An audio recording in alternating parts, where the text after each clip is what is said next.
त्यानंतर बघूयात एक ब्रेकिंग बातमी। रायगड जिल्ह्यामध्ये गद्दारांची घराणेशाही असल्याचं म्हणत उद्धव ठाकरेंनी निशाणा साधलेला आहे। घराणेशाहीवरून उद्धव ठाकरेंनी तटकरे कुटुंबावर टीका केली आहे। घराणेशाहीला विरोध करणारे मोदी आता तटकरेंना उमेदवारी देणार का असा सवाल उद्धव ठाकरेंनी विचारलाय।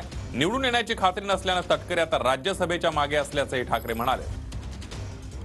घराणेशाहीला विरोध करताना इकडे तर गद्दार घराणेशाही आहे, गद्दारांची घराणेशाही आहे। मग मोदीजी तुम्ही तटकरे पिता आणि म्हणजे पुत्र नाही, दोन्ही हा पुत्र मुली आणि त्यांचा पिता भाऊ म्हणजे मुलं पुत्र मुली कोणाला उमेदवारी देणार की देणार नाही सांगा, सांगणार आहात तुम्ही?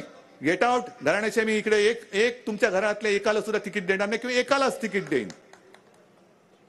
पण मला जे काय कानावर आलं की आपले तटकरे साहेब आधीच त्यांची आता चळाचळ कापले, उमेदवारी मिळेल की नाही, मिळाली तर निवडून येणार नाही याची खात्रीच आहे, म्हणून ते राज्यसभेवरती जायच्या मागे आहेत।